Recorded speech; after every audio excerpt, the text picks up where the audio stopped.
Hello student, most welcome.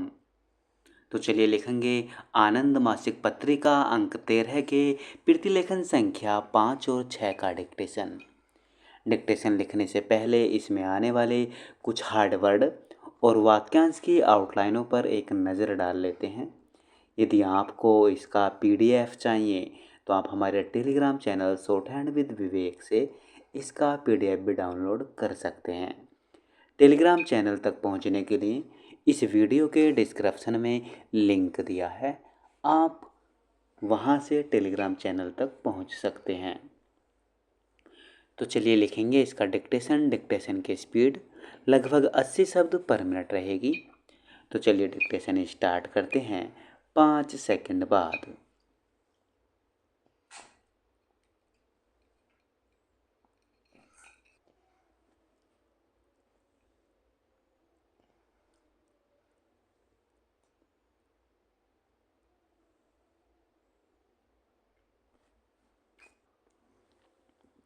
महोदय, राष्ट्रीय विकास परिषद के कंधों पर योजना आयोग का मार्गदर्शन करने की जिम्मेदारी है। योजना संबंधी विस्तृत कार्य तभी हाथ में लिया जा सकता है जब आप लोग अपने अपने संकेत दे दें। इस चरण में मैं इस बात पर जोर देना चाहूँगी कि इस बैठक में हम लोगों का संबंध योजना के ब्यौरे से नहीं बल्कि योजना बुनियादी दृष्टिकोण मात्र से है। निश्चय ही यह बड़ा महत्वपूर्ण भी है क्योंकि सारी योजना कुछ सीमा तक इसी में आ जाती हैं।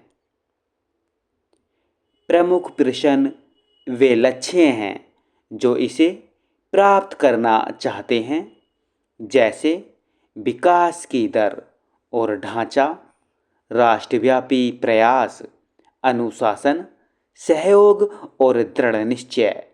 इन निर्धारित लक्ष्यों को प्राप्त करने के लिए आवश्यक हैं। उदाहरणार्थ, हम लोगों को अपना ध्यान विकास दर की समस्या पर केंद्रित करना है और हमें सोचना है कि क्या यह पर्याप्त है अथवा यह कम होनी चाहिए या अधिक।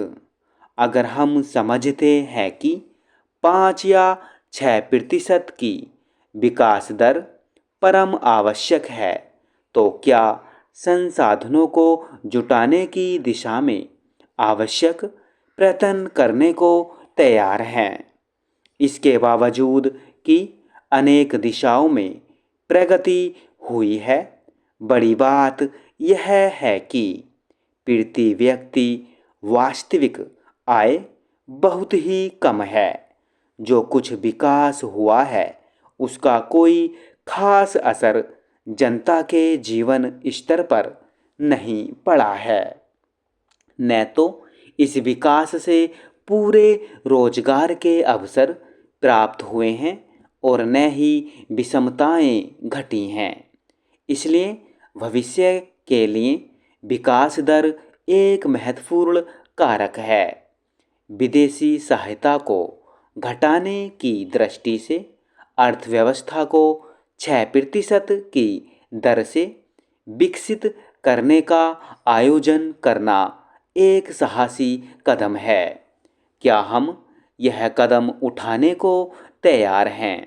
क्या राष्ट्र यह कदम उठाने का इच्छुक है?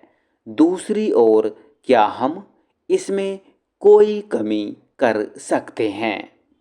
हमारे प्रयास अवश्य ही पूरे जोर से होने चाहिए।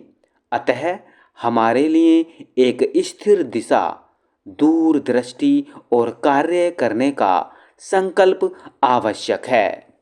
राष्ट्रीय विकास परिषद हमारे राष्ट्र की सर्वोच्च संस्था है जो हमारी जनता का इस प्रकार का मार्गदर्शन कर सकती है और उसमें यह विश्वास पैदा कर सकती है।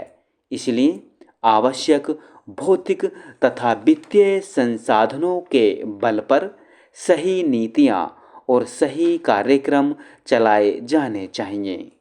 अगर हम अन्न का सुरक्षित भंडार बनाना चाहते हैं तो उसमें मूल्य स्थिरता के कार्यक्रम के रूप में आवश्यक धन लगाना होगा। महोदय, कृषि विकास करना होगा और खेतिहरों के कमजोर वर्गों तक अधिकाधिक मात्रा में ऋण की सुविधाएं पहुंचानी होंगी। इसी प्रकार सिंचाई, ईंधन, बिजली, सड़कों, परिवहन और संचार आदि का विस्तार करना होगा। साथ ही बुनियादी उद्योगों का भी विस्तार करना होगा और विशेष रूप से बड़े पैमाने पर तेजी से औद्योगिकीकरण करना होगा। शिक्षा, स्वास्थ्य, वैज्ञानिक अनुसंधान, तकनीकी विकास के क्षेत्र में तथा इंजीनियरिंग, डिजाइन और सलाहकार सेवाओं के क्षेत्र में तथा इंजीनियरिंग, डिजाइन और सलाहकार सेवाओं के संवर्धन के लिए बहुत से कार्यक्रम चलाने होंगे। अपने संसाधनों और विशेष रूप से सरकारी राजस्व को बढ़ाने के उपाय करने होंगे। तभी जनता, केंद्रीय तथा राज्य सरकारें अपनी अपनी जिम्मेदारियां निभा सकेंगी।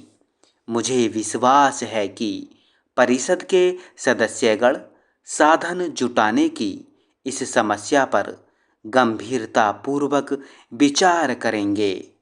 आवश्यक अतिरिक्त संसाधन जुटाने का रास्ता ढूंढे बगैर हम PL 480 के अंतर्गत होने वाले अनाज के आयात को बंद करने और विदेशी सहायता को घटाने की बात नहीं कर सकते। ग्रामीण क्षेत्र और खास तौर से समृद्ध किसानों की आय हर वर्ष बढ़ती जाएगी क्योंकि वे किसान के प्रयासों का लाभ उठाएंगे। अतः यह स्पष्ट है कि संसाधन जुटाने में इस बात का ख्याल रखना आवश्यक है। इस विषय में हम सबको दो मानी बात करने का रवैया छोड़ देना चाहिए। दूसरी, जिन समस्याओं की ओर योजना आयोग ने ध्यान आकृष्ट किया है उनमें अन्य कार्यक्रमों के साथ मिश्रित अर्थव्यवस्था भी है। यहाँ कई सवाल उठते हैं। बंटवारे, आर्थिक शक्तियों और प्रशासनिक निर्देशों का वह कौन सा संयुक्त रूप है जो संसाधनों के बंटवारे के लिए सबसे अधिक उपयुक्त हो।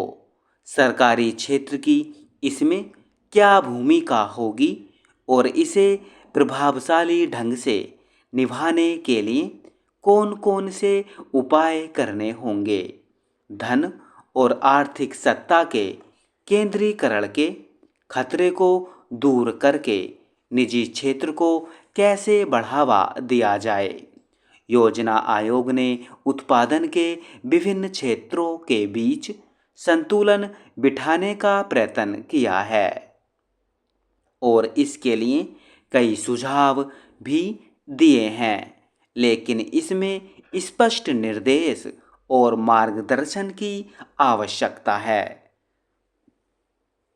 मुझे आशा है कि माननीय मुख्यमंत्री मुझे इस बात के लिए क्षमा करेंगे कि मैं एक ऐसी समस्या का उल्लेख कर रही हूँ जो मुझे परेशान किए हुए है। कभी कभी केंद्रीय सरकार से लड़ने झगड़ने की बात की जाती है।